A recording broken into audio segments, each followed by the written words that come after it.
What's up everyone? Welcome back to Apollo Art Analysis. Today we're going to be looking at a piece by the artist Geokatties, or Geokatties, I'm not exactly sure how to pronounce it.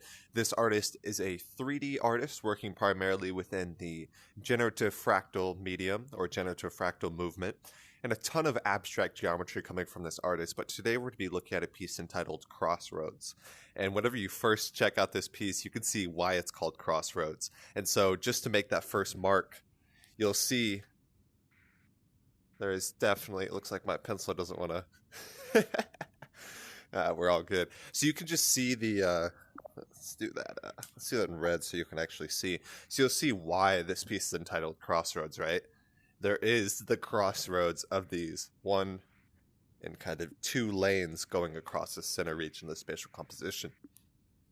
So we're going to talk about near-symmetry. We're going to talk a little bit about the birth of the generative fractal medium.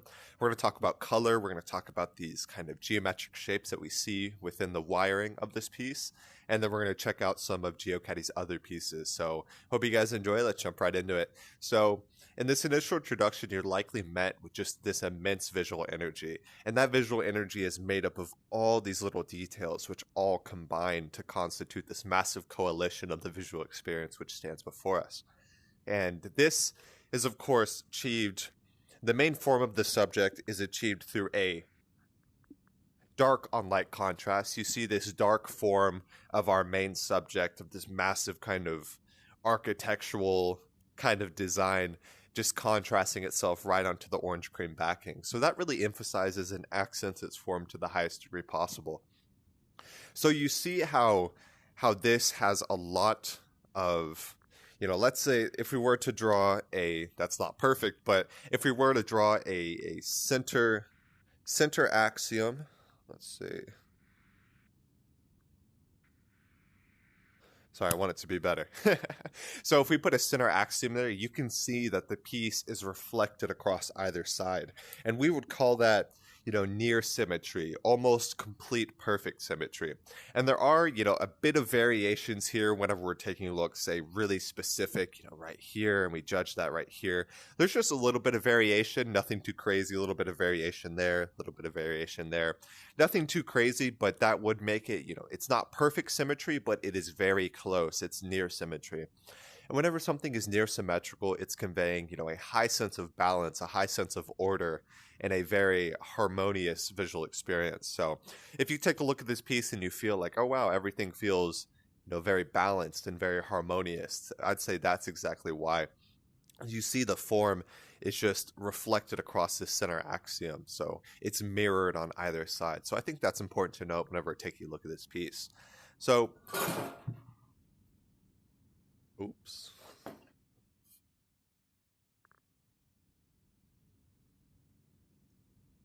So whenever we're taking a look at the visual rhythm of this work, you see that take a look at this, for example, you have these bands that are essentially evenly packed, and they kind of just go across. And because these are evenly placed, we would say that that gives it a pretty harmonious visual experience, at least in this center and bottom region here.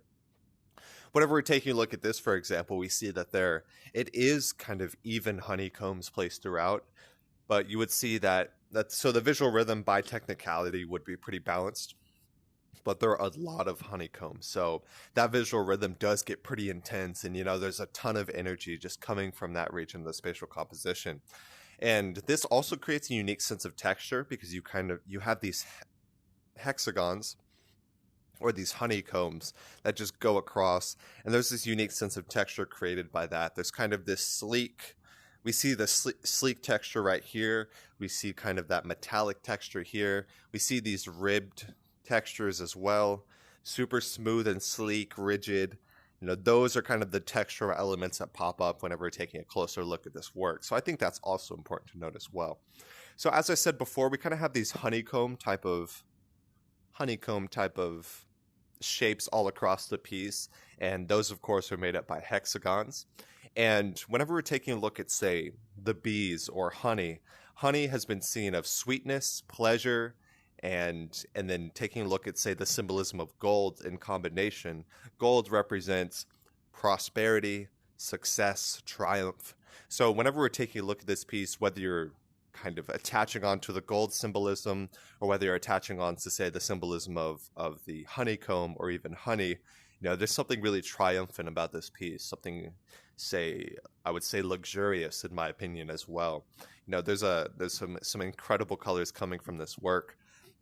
It also feels kind of reminiscent of coop wiring, for if you've seen kind of like chicken coops. I tend to go more towards the honeycomb aspect because of this kind of golden color.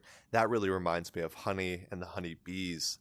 So that's really what I gravitate towards. But I'm curious, what do you guys see when you view this piece? Do you guys see some type of, cool architecture? Do y'all see a chicken coop? Do y'all see a honey hive? Some type of thing like that? Just let me know down below. I'm really curious to hear y'all's perspective. So whenever we're taking a look at, say, the fractal medium, fractals are really important because whenever we're taking a look at, say, surrealism is kind of the birth of this super subjective genre. And this subjective genre also included, say, the Jackson Pollocks of the world. And Jackson Pollock really made kind of a subjective or see yourself within the piece type of thing, like a Rorschach blot, if you know what those are. So I think that's what we really see in the fractal medium today. Fractals, of course, are the intersection of computer art and generative art. So those, of course, combine to create these incredibly diverse landscapes. And these kind of morph and melt before our eyes. If you've ever seen a fractal GIF or a fractal video, you know exactly what I mean.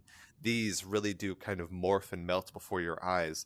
And fractals, they just generate these endless landscapes. You see it just kind of goes off into the distance. So it's also a pretty unique sense of scale within this work as well that I think is also important to note. So fractals, I see it as the birth of generative surrealism, and there's just so much potential. You can have endless variations with fractal art. So I would say fractal art, even though we have a lot of fractal art and we've talked a lot about fractal art, it is only just beginning, and I think that it's just going to increase and just keep going. Whenever I take a look at dreams, for example, you see the dreams can construct themselves and they can deconstruct themselves, and whenever you're in a dream, it's kind of just morphing and flowing and building itself up as you go and breaking itself down and regenerating and rebirthing every single second. So I see a very strange similarity between the dream world and the world of fractals and generative art. So I think that's really important to note, and that's really what just comes to mind whenever I think about the fractal art medium as a whole. So we're going to take a look at some of Geokatties' other pieces. Alrighty, taking a look at some of Geokatties' pieces. You see, not too many followers. I really wanted to give this artist a showcase because I feel like this artist is really doing some good work. And you'll see that the artist also has just a regular digital art account, so definitely trying to separate some of those styles. We see, doesn't this look familiar? Re-rendered some images in higher resolution and changed the coloring. Doesn't want to load on me. There we go. Wow. Okay. So you see this kind of glitch variation of the piece in front of us. That's really interesting. I actually didn't see this before. Yeah, it was about 2 days ago. God, incredible. So we just see all these geometric shapes coming from the artist, and you can really see what I mean by the fractalscape. In some of these pieces, you're given only a hint of the fractalscape. In other ones, you're kind of completely immersed with it, and it fills from edge to edge. So the fractals really provide a very, very, I would say, novel and constantly changing movement of art that you can constantly study at any time. So just some incredible work coming from this artist. Definitely pays close attention to the fractal medium and definitely has a clear passion for it. You just see all these works on this artist's screen. It's incredible. And about 254 pieces. So this artist is working quite a bit, and I think that it's long overdue that this artist got a showcase. So I hope you guys enjoyed this piece. I hope you guys learned a little bit. I'm really intrigued by generative surrealism and fractal art and how it connects in very strange ways to the world of dreams. So I'm going to be studying that quite a bit more.